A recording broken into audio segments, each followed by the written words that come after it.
Bonjour à toutes et à tous. Nous arrivons tout doucement à la fin de notre cours SPET 2048, recherche de terrain, collecte de données et analyse qualitative. Nous avons réfléchi sur toute une série d'étapes très importantes au sein de la recherche, mais il y a une étape très importante qui reste à la fin, et c'est effectivement comment analyser les données qu'on a collectées. Alors, en termes d'aperçu du cours, nous allons d'abord réfléchir sur quelques métaphores qu'on peut utiliser pour décrire le processus d'analyse de données. Et ensuite, on va sous-diviser le processus d'analyse en plusieurs étapes. Première étape, faire état des données. Deuxième étape, lire et faire des annotations au sein des données. Troisième étape, l'encodage des données. Quatrième étape, chercher le narratif. Et cinquième étape, réfléchir autour de la fiabilité et de la validité de ces analyses. Comme instrument de travail, je vais utiliser un livre qui s'appelle The Good, the Bad and the Data. C'est en fait un dessin animé qui vous explique comment vous pouvez analyser vos données. Le livre est décrit comme la petite citation que je vous donne ici.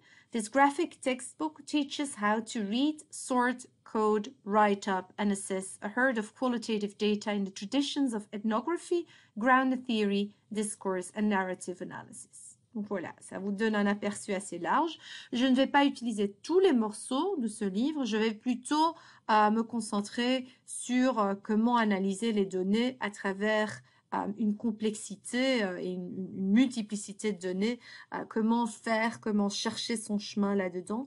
Je vais moins parler sur l'analyse discursive et l'analyse narrative qui sont des méthodologies particulières pour analyser les données. On va commencer avec quelques métaphores à travers lesquelles on peut analyser les données. Et donc à chaque fois, j'ai pris des petites images qu'on retrouve dans ce livre dont je viens de parler. Certains comparent l'analyse de données avec un processus de faire la cuisiner. Et donc, ça veut dire que quelque part, on envisage l'analyse de données comme un processus qui transforme les ingrédients crus en repas. Et donc, ce processus-là, c'est vous, comme chercheur, qui devez apprendre à comment le faire et ensuite devez le mettre en œuvre. Un autre métaphore qui est souvent utilisée, c'est cette image de compression. Et donc là, on présente la masse de données plutôt comme voilà une montagne de choses, hein, ce que vous voyez dans la petite image, a giant pile of data. Et alors ensuite, c'est question de compresser ces données, de trouver une façon de réduire la masse des données à travers des interprétations qui tiennent la route et qui ensuite transfèrent cette masse de données, cette masse d'informations en format cohérent, par exemple en format de livre, de rapport, d'article ou en format de mémoire dans votre cas. Quelques métaphores qu'on utilise juste pour dire que le processus d'analyse de données, en fait, c'est un processus qui a tout à fait sa propre logique et donc la réflexion méthodologique n'arrête pas au moment que toutes les données ont été rassemblées. Il faut aussi vraiment réfléchir tout le processus d'analyse de données qui se déroule, comme je venais de dire, en différentes étapes. D'autres métaphores qui sont utilisées réfèrent vers l'analyse de données comme un champ qui se trouve au milieu de la science et de l'art. Pourquoi ? Parce que d'un côté, il faut au sein du processus d'analyse des données qu'il y a des standards, des procédures et une systématique qu'on adopte. Mais de l'autre part, c'est aussi une question de travailler avec son intuition, avec ce qu'on décrit comme le gut feeling et le savoir-faire qu'on a comme chercheur et comme être humain, comme chercheuse et comme être humain. Donc, quelque part, l'analyse, l'interprétation des données, en fait, il y a un côté scientifique dedans, mais il y a aussi un côté artistique dedans et qui marche à travers ses propres expériences et la personne qu'on est. Donc, on se trouve au milieu de ces deux grands champs. La première étape démarre avec quelque chose qui semble tout à fait bête, mais qui est très important. Faire état des données que vous avez rassemblées. Souvent, quand on est sur le terrain, on réfléchit trop peu à cette étape-ci. On rassemble toute une série de données, oui, on fait des transcriptions, on fait des petits rapports, etc. Mais en fait, dans la première étape d'analyse, il faut alors organiser tout cela. Il faut aller regarder dans votre ordinateur quelles sont toutes les données que j'ai rassemblées. Il faut commencer à faire un inventaire de ces données, une liste de tous les matériaux que vous avez rassemblés. Et ces matériaux, ça peut être des documents, des fichiers avec des paroles, avec des transcrits. Mais ça peut aussi être des vidéos, des notes de terrain, des mémos que vous avez faits, des enregistrements que vous avez faits. Donc, il y a toute une série de données que vous avez rassemblées. Et alors, ce que je vous conseille de faire, c'est de faire une sorte de liste en Excel qui résume, bon, tout d'abord, où les données se trouvent dans votre ordinateur, ce que ces données incorporent, c'est quoi la longueur de vos données ou c'est quoi la forme de vos données, quelle est la langue, est-ce que vous avez fait une transcription de vos données, et d'autres commentaires qui peuvent être pertinents pour vous retrouver dedans. N'oubliez pas non plus de rajouter des codes, par exemple des dates, des places, à quelle personne que vous avez parlé, quel groupe. Faites attention avec cette liste quand vous êtes en train de le faire parce qu'il faut quand même bien veiller si vous avez garanti l'anonymat de vos répondants et que dans cette liste, vous allez rajouter plein d'éléments contextuels et que vous allez partager cette liste avec d'autres personnes, là, vous êtes vous allez vous mettre dans des situations très compliquées. Donc, il faut bien réfléchir sur comment vous allez décrire vos données en fonction de ce que vous avez promis avec vos répondants de recherche et en fonction d'avec qui vous allez partager ces données. Et donc, attention, les données, ce n'est pas juste les formats texte que vous avez rassemblés, c'est aussi d'autres formes, d'autres types de données que vous avez rassemblées. Et c'est ce que je venais de dire, hein. Donc, il faut avoir un œil pour les données sur le terrain et les données peuvent prendre la forme d'un entretien que vous allez transcrire, des discours que vous allez capter en format de texte, mais il peut y avoir plein d'autres données qui sont intéressantes. Et des fois, en fait, notre focus comme chercheur, d'être vraiment très orienté envers les paroles, capter les paroles, transcrire les paroles des gens, peut être même très intrusif au niveau du terrain dans lequel on navigue. Dans certains cas, on peut rassembler aussi, par exemple, des photos, des vidéos, certains objets qui sont intéressants.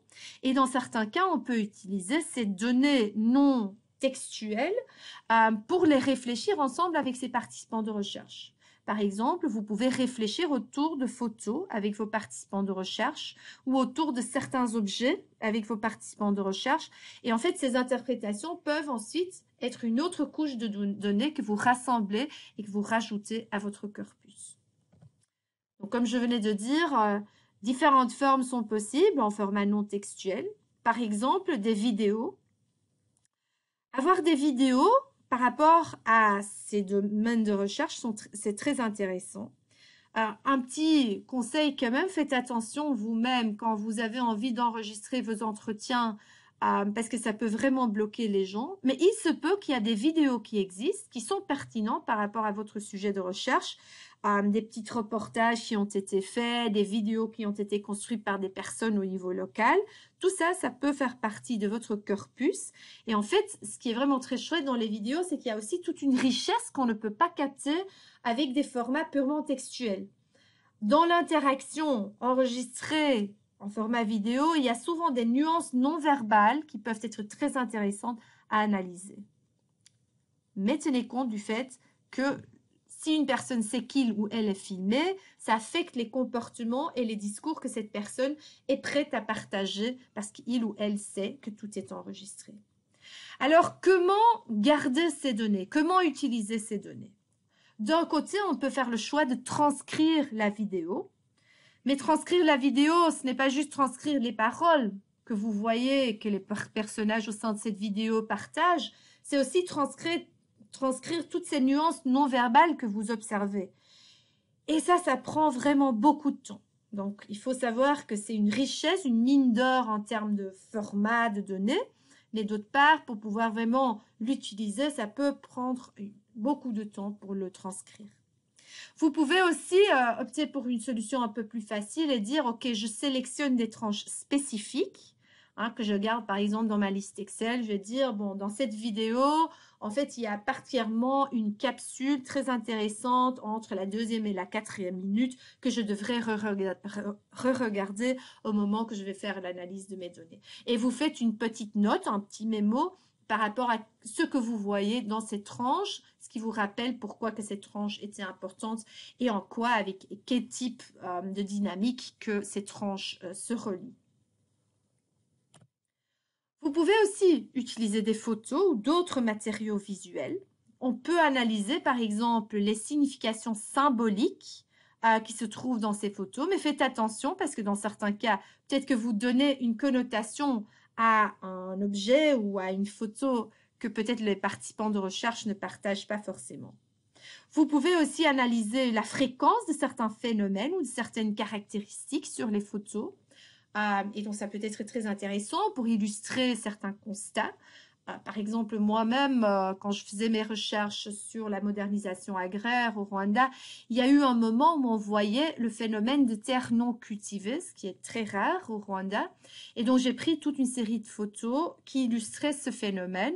Et ensuite, j'ai utilisé ces photos comme une donnée crue, mais j'ai aussi utilisé ces données, ces photos, pour ensuite les discuter avec mes participants de recherche, interpréter ce qu'ils voyaient sur ces photos, commenter ce que j'avais capté sur cette photo. Et donc, ça aussi, c'est des narratifs qu'on peut utiliser comme des données. Donc, des photos, des flyers, des cartoons, des graffitis, toute une série de choses, de données visuelles que vous pouvez utiliser comme des matériaux. Alors, nous entrons maintenant dans la deuxième étape. Et la deuxième étape peut être très bizarre, hein, parce qu'on vient de faire toute cette liste, on s'est approprié avec la masse de données qu'on vient d'avoir. La deuxième étape consiste à aller balader au sein de ces données, lire et faire des annotations. Et ça peut être un peu bizarre, hein, parce qu'en effet, on suppose qu'on sait très bien en quoi que ces données consistent, mais très souvent, on ne se rend pas compte, après toute une phase de terrain, ce qu'est la diversité des matériaux, ce que sont les petits détails qui se trouvent dedans. Donc, c'est vraiment question de chercher quelque part une entrée et de s'approprier les données. Vous pouvez utiliser plusieurs matériaux.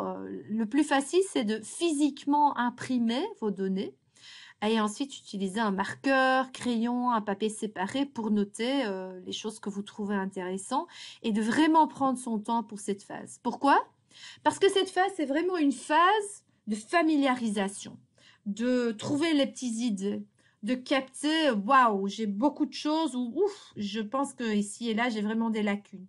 Et donc, c'est vraiment aussi une phase où vous pouvez aller réfléchir les prochaines étapes sans y aller trop vite. Surtout parce que dans la suite de l'analyse des données, en fait, vous allez faire des choix. Et si vous faites les mauvais choix, vous allez vous le regretter. Donc, c'est pour ça que cette deuxième phase, lire, se balader au sein de ces données, se l'approprier, est très importante. D'autant plus que vous êtes à l'aise, que vous êtes familier avec ce que vous avez en main, d'autant plus facilement que vous allez pouvoir bien choisir dans les stratégies de recherche et les stratégies d'analyse qui suivent. Alors, après la deuxième étape, là, c'est le moment d'aller dans la troisième étape, l'encodage des données. L'encodage des données, c'est une étape assez complexe. En fait, on pourrait le comparer, et c'est de nouveau le petit métaphore qu'on utilise dans ce livre, on pourrait le comparer avec un babysitter qui va comment dire, babysitter des enfants qui ont fait une... il me manque les mots, qui ont fait un bordel total avec tous leurs jouets. Ils ont des milliers et des milliers de petits jouets. Et en fait, maintenant, c'est question de voir mais comment est-ce qu'on va gérer la diversité de tous ces jouets, quelque part explosés. Comment est-ce qu'on va essayer de les ranger? C'est ça un peu le métaphore qu'on va utiliser. Comment ranger les jouets? En fait, on va le faire à travers un processus qui s'appelle l'encodage. L'encodage veut dire que vous n'allez plus librement balader au sein de vos données, mais que vous allez les parcourir de manière systématique et que vous allez attribuer des codes à chaque petit morceau. ou d'attribuer les morceaux à chaque code. Cette phase-ci, c'est vraiment une phase essentielle. Ça prend beaucoup de temps, ça prend beaucoup d'allers-retours entre les codes et le processus d'encodage, mais c'est aussi une phase très chouette parce que c'est une phase dans laquelle vous allez découvrir plein de choses. Vous allez voir des dynamiques plus larges, vous allez découvrir des choses qui vous ont totalement échappé pendant la phase de terrain. C'est vraiment souvent flagrant comment sur le terrain on a été focalisé sur le rassemblement des données, mais qu'on n'a pas toujours capté la richesse de ces données. Et c'est pour ça que l'encodage des données est très important. L'encodage suppose que vous avez déjà vraiment toute la richesse de vos données dans ce fichier Excel et que derrière cette richesse se trouvent les données crues. Donc, vous avez fait les transcriptions par rapport à toutes vos données, que vous avez gardé bien note de tous les mémos que vous avez fait sur le terrain, que vous avez rassemblé toute cette masse de données et qu'ensuite, maintenant, vous allez les ranger dans des seaux que vous allez définir en fonction de vos démarches. C'est ça le processus d'encodage. C'est le fait de mettre des données dans les seaux. Comment définir les seaux? Bon, là, en fait, il faut bien réfléchir.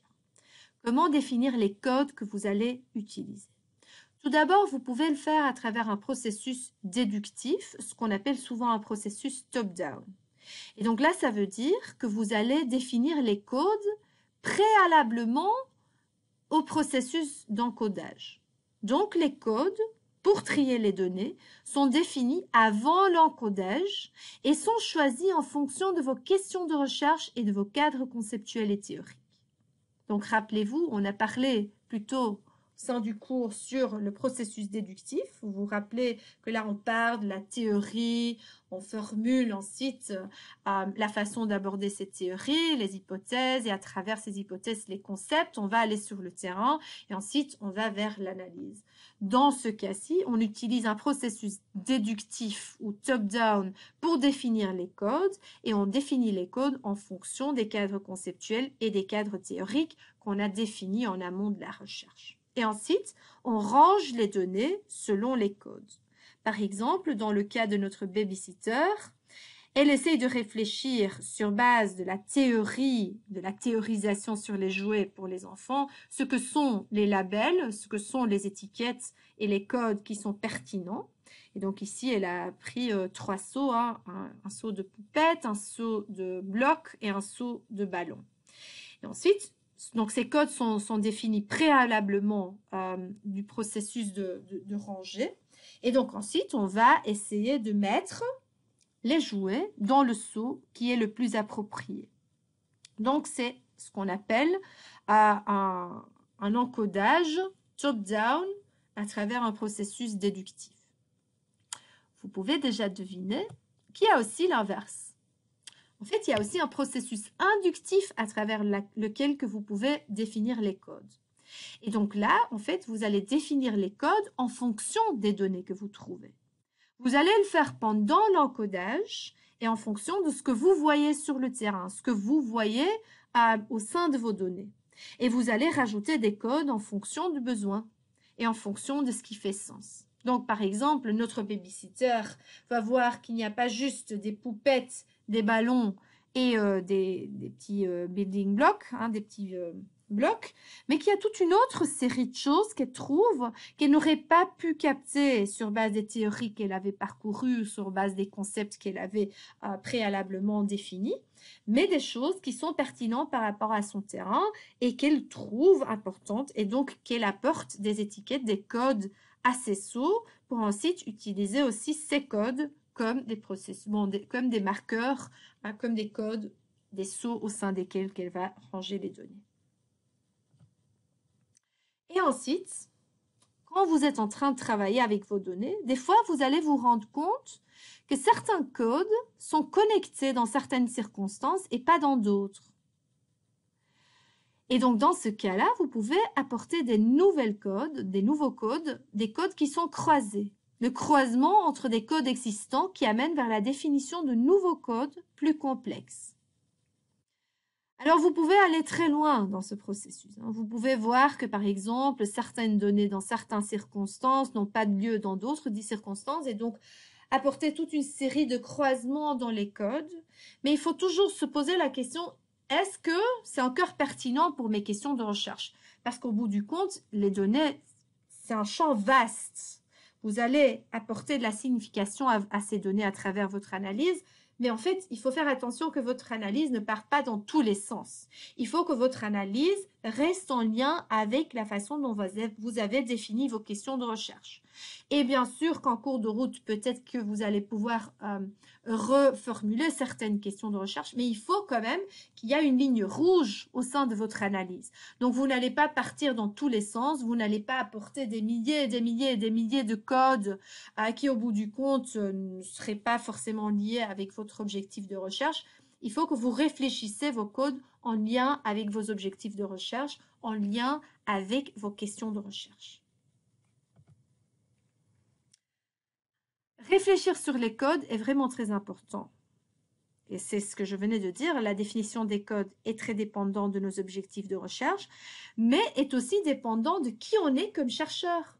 Quand on regarde la réalité, en fait, moi, mon attention sera peut-être tirée à autre chose que la vôtre. Donc, nos croyances et nos assumptions jouent un rôle assez important dans la façon dont on interprète les données. Et c'est très important aussi à savoir que différents codes mènent vers différents résultats. Donc, il faut bien réfléchir sur le processus pour assurer la fiabilité et la validité des recherches. Et je vais revenir sur ces deux concepts vers la fin. Donc, rappelez-vous, différents chercheurs pourraient utiliser un système différent en termes d'encodage, pourraient définir différents sauts parce qu'ils partent de différentes théories, de différentes méthodologies, de différents objectifs de recherche, de différentes assumptions. Et donc, dépendant des labels, des codes que vous donnez à vos sauts, vous allez arriver à des analyses qui ont un focus différent. Donc, c'est toujours très important de se rendre compte de ce processus-là et éventuellement, si vous avez l'occasion, surtout dans des projets de recherche de plus grande envergure, de croiser vos regards avec les regards d'autres personnes. Dans mon cas, ça a souvent été très riche, où moi j'apportais certains codes dans mes données et que mon collègue venant d'un autre contexte culturel apportait tout à fait d'autres codes. Très intéressant et aussi un peu frappant à noter à quel point qu'on est le résultat de notre éducation et de toute l'éducation scientifique qu'on a eue dans un certain contexte, à travers certains paradigmes. Ça nous forme vraiment et ça influence notre regard sur la masse de données qu'on a rassemblée. À côté de tous ces codes, il ne faut pas oublier de faire aussi une sorte d'inventaire des codes que vous avez développés. Il faut à tout prix pouvoir garder trace de tous les codes que vous avez appliqués dans l'encodage. Et très important, et c'est un petit astuce, il est très important d'utiliser les mêmes codes de façon systématique. Parce que si au début, vous définissez une code d'une certaine façon et au sein de votre processus d'encodage, en fait, ce processus devient de plus en plus flou, alors au bout du compte, vos codes ne voudront rien dire à la fin du processus d'encodage. Un conseil pour ne pas aller dans cette direction-là, c'est de démarrer avec des codes qui sont plus simples pour ensuite rajouter d'autres couches d'encodage plus complexes. Et gardez bien trace de tous ces codes dans votre livre de code et qui vous permet donc de vous rappeler de tous les codes que vous êtes en train d'apporter.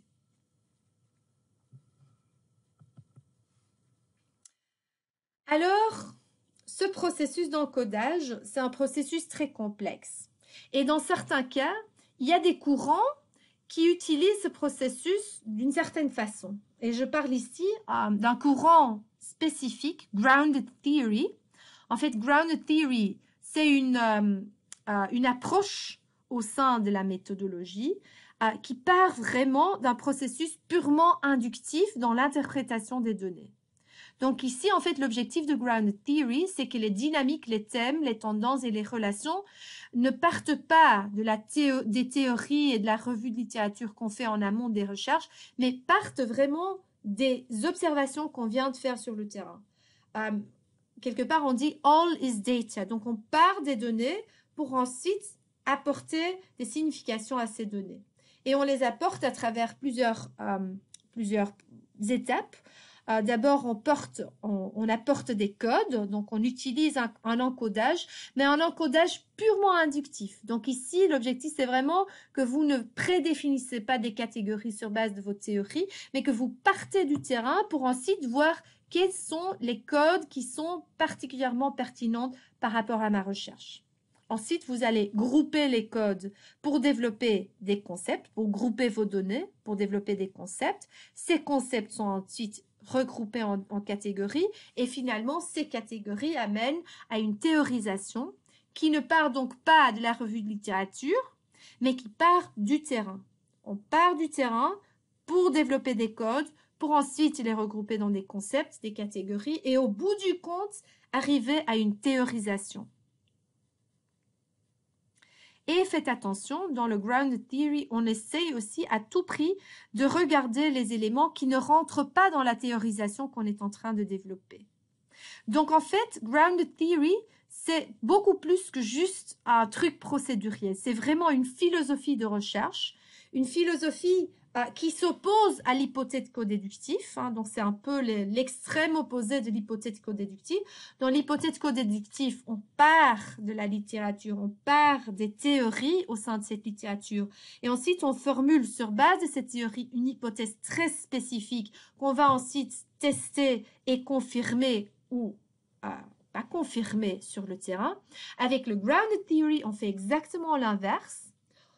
On va regarder à travers quelques questions de recherche qu'est-ce qui se trouve sur le terrain. On rassemble une masse de données et ensuite, à travers ces données, on va apporter des significations. On va faire un processus d'encodage purement inductif, donc pas des codes définis de façon déductive, mais purement inductif. En fonction des données qu'on rassemble, on va essayer d'apporter des significations pour ensuite monter jusqu'au niveau de la théorisation. Une approche de recherche purement inductive, bottom-up, et donc qui quelque part va loin au-delà du côté procéduriel, qui est vraiment une sorte de philosophie de recherche.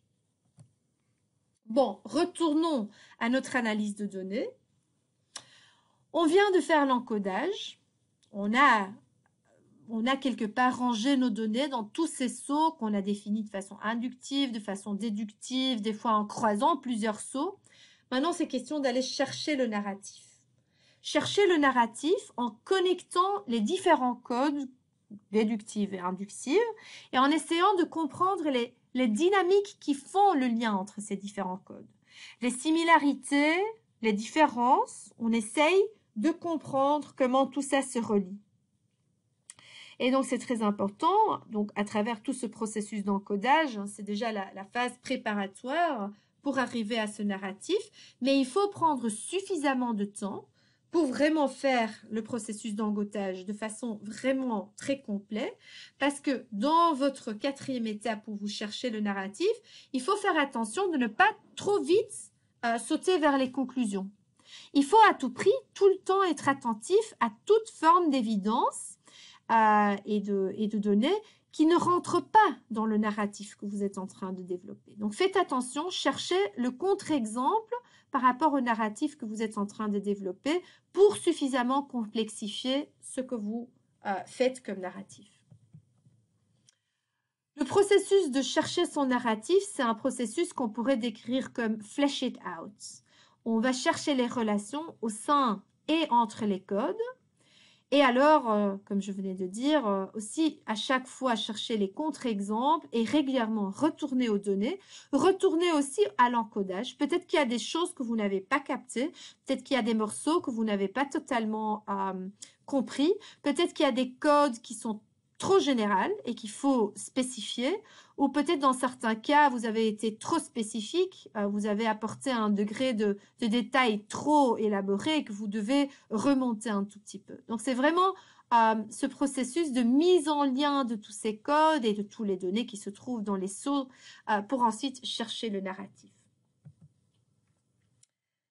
Alors, une fois que vous avez développé plus ou moins l'histoire que vous voulez raconter, à ce moment, il faut aussi bien réfléchir sur comment raconter cette histoire. En fait, un chercheur doit aussi être une sorte d'écrivain. Et voilà, vous n'êtes pas en train d'écrire un roman, vous n'êtes pas en train d'écrire une poème, mais il y a quand même une certaine façon de structurer votre narratif. Il y a beaucoup de façons, beaucoup de stratégies que vous pouvez développer. Ici, je ne présente qu'une seule stratégie hein, qu'on appelle frames. Et en fait, cette stratégie commence avec bon, une phrase clé par rapport à votre recherche, ce qu'on appelle en anglais de focal sentence. Ensuite, avec une description riche de vos données, donc vous essayez de donner une description dense de vos données et du contexte dans lequel ces données ont été rassemblées. C'est une étape que les étudiants oublient souvent à vraiment faire au fond. C'est une remarque que je fais souvent quand je lis un mémoire. Je fais la remarque aux étudiants, mais en fait, vous donnez l'analyse, mais vous n'apportez pas la description riche de vos terrains. Il faut faire parler son terrain. Il ne faut pas oublier d'insérer des citations de toutes ces richesses, toute cette mine d'or de données que vous avez rassemblées. Des illustrations, des petites citations qui peuvent illustrer. Ensuite, après cette description dense de vos données, l'analyse. Et donc l'analyse, là, c'est à travers ces descriptions riches et les données que vous avez rassemblées, quels sont les thèmes, les dynamiques et les interactions que vous avez trouvées. Ça, c'est l'analyse. Et ensuite, vous allez donner de la signification à cette analyse. Ben voilà, qu'est-ce que ces thèmes, ces dynamiques et ces interactions, qu'est-ce que ça veut dire par rapport au contexte dans lequel que vous avez travaillé? C'est ça ce qu'on veut dire avec meaning. Vous allez apporter de la signification à ce que vous êtes en train de décrire. Ensuite, souvent, mais pas toujours, on peut faire un petit zoom out et de dire, voilà, on a trouvé ces thèmes, ces dynamiques, ces interactions au sein de ce terrain et c'est ça la signification qu'on donne à cette analyse. Est-ce que cette analyse est aussi importante ou pertinente pour d'autres contextes ou pour d'autres moments, pour d'autres espaces? Donc ça, c'est un peu la phase expand. Et souvent, finalement, c'est toujours intéressant de faire un so what now? Pourquoi est-ce important? Pourquoi est-ce important de ce que vous avez trouvé en termes d'analyse? Pourquoi est-ce important? Et peut-être aussi, qu'est-ce que vous n'avez pas pu creuser au fond? Quel est le potentiel par rapport à l'analyse que vous avez fait en fonction des recherches futures? Donc ça, c'est une façon de structurer votre narratif. On commence avec une phrase qui résume les clés de votre recherche. Ensuite, on va vers une description riche et dense de vos données pour arriver à une analyse qui donne une idée sur les thèmes, les dynamiques et les interactions que vous avez trouvées. Ensuite, vous réfléchissez sur qu'est-ce que ça veut dire par rapport au contexte dans lequel j'ai fait ma recherche. Éventuellement, une petite phase de zoom out pour dire est-ce que ce que j'ai trouvé dans ce contexte est aussi pertinent pour d'autres contextes? Peut-être oui, peut-être non, peut-être votre démarche de recherche ne vous permet pas de le dire, mais vous pouvez en tout cas l'aborder ou refaire un petit lien avec la littérature qui existe, hein, la revue de littérature que vous avez fait au début de votre travail, et donc dire voilà, contrairement à cette source, j'ai trouvé ceci, je n'ai pas trouvé ça, ou en lien avec ce qui a été trouvé dans un autre contexte, j'ai trouvé des dynamiques semblables ou différentes. Et finalement, un so what now? Pourquoi est-ce important et quelles sont les pistes pour des recherches éventuelles au futur? Voilà. En fait, on a rassemblé nos données, on a structuré nos données, on a fait un état de ce qu'on avait. Ensuite, on s'est baladé au sein de nos données, on a apporté des codes à nos données, on a fait une analyse par rapport à ces codes, on a développé un narratif et finalement, on vous pose la question, bon, en fait, c'est quoi la fiabilité et la validité de votre recherche? On pose cette question très souvent, même si ces deux concepts sont des concepts qui sont ancrés dans une épistémologie positiviste et plus souvent abordés dans des recherches quantitatives. Et donc, si vous allez regarder dans la littérature, très souvent, vous trouvez la réflexion autour de ces deux concepts au sein des approches plutôt quantitativistes, mais Ça ne veut pas dire que ces deux concepts n'ont pas de pertinence dans d'autres épistémologies non positivistes et dans des méthodologies de recherche plutôt qualitatives. Mais il faudra reformuler la façon dont on définit ces concepts pour les rendre appropriés par rapport à l'approche de recherche dans laquelle on se retrouve. Commençons avec la fiabilité, ou en anglais reliability. Dans la position positiviste, en fait, la question clé qu'on va se poser, c'est est-ce que les résultats de recherche et les analyses peuvent être reproduits avec une méthodologie semblable? Est-ce que, si un autre chercheur irait sur le terrain, il ou elle, avec les mêmes procédures, pourrait refaire cette recherche et arriver à des données et des analyses comparables et semblables? Bon, bien sûr, quand en recherche telle qu'on l'a définie, dans des méthodologies, dans des épistémologies non positivistes et à travers des méthodologies plutôt qualitatives, cette question n'est pas pertinente parce que bien sûr, si la positionnalité du chercheur, la personne qui on est, a un impact sur la production des savoirs qu'on est capable de faire, alors c'est très clair que si on remplace un chercheur avec une autre chercheuse, que la recherche ne sera jamais la même chose. Si moi, comme femme occidentale, mes recherches au Rwanda sont reproduites avec les mêmes questions de recherche, les mêmes types d'échantillonnage, les mêmes approches, mais par un chercheur africain, par exemple rwandais, qui par exemple n'a pas besoin de toute une série d'outils et d'aides que moi j'ai besoin, mais aussi qui a tout à fait une autre positionnalité, qui est perçue différemment par les populations de recherche, alors en fait, les données seront autres, les analyses seront autres. Donc cette question ancrée dans le positivisme, en fait, pour notre approche, surtout si on sort du positivisme, n'est plus pertinente. Mais ça ne veut pas dire qu'on ne peut pas avoir un élément de fiabilité qu'on doit veiller à avoir. Et ça, c'est plutôt la question, est-ce qu'il y a de la cohérence dans les données? Est-ce qu'il y a de la cohérence dans les procédures qu'on a adoptées? Et est-ce qu'on sait expliquer cette cohérence? Et donc, dans le petit cartoon que vous voyez à côté, c'est très important d'avoir un œil pour le détail et de ne pas s'arrêter trop vite, de ne pas perdre les étapes en termes de transcription des données ou de ne pas garder trace de toutes les décisions que vous êtes en train de prendre, de ne pas garder trace des procédures que vous apportez ou de faire un peu n'importe quoi. Il faut vraiment qu'il y ait une cohérence dans les différents choix que vous faites. Et il faut aussi que vous êtes capable de rapporter sur les choix que vous avez faits. Donc, c'est très important de garder trace de tout ça et de pouvoir alors dire et expliquer comment vous pensez comme chercheur que vous avez une cohérence au sein de vos données et au sein des procédures que vous avez adoptées, que vous savez clarifier vos choix et les expliquer. Et à côté de ça, il y a aussi la question de la validité ou en anglais validity.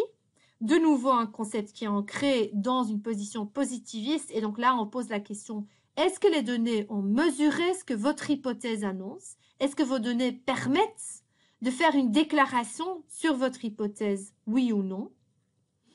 Alors, si on doit traduire ça vers une recherche qui ne travaille pas forcément avec des hypothèses ou qui travaille avec une approche inductive qui ne formule pas des hypothèses en amont de la recherche, alors là, en fait, vous devez quand même vous poser la question, est-ce que mes données me permettent de répondre à ma question de recherche et est-ce que j'ai pris en compte toutes les données dans l'analyse?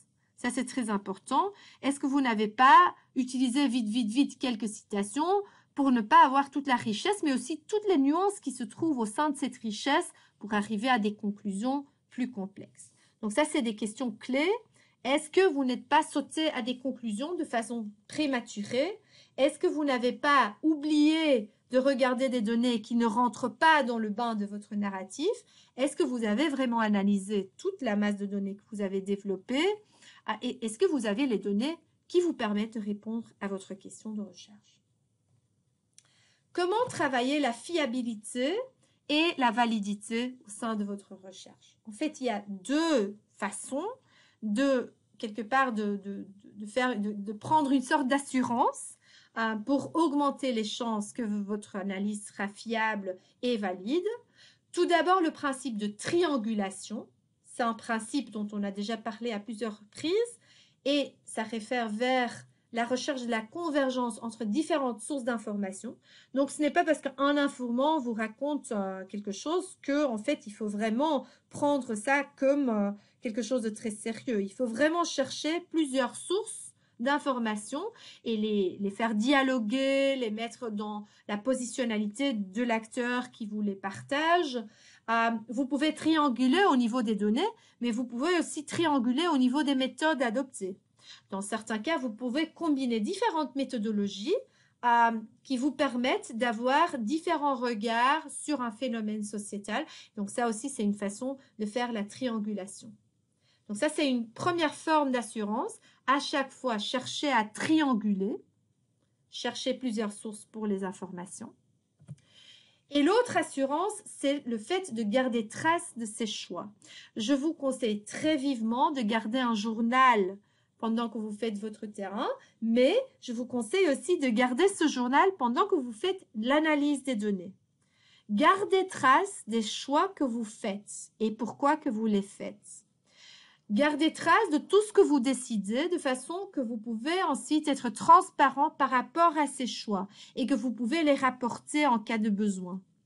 Expliquez les raisons de vos choix, d'où venait votre idée pour faire ce choix et écrivez alors l'histoire aussi de votre analyse de données.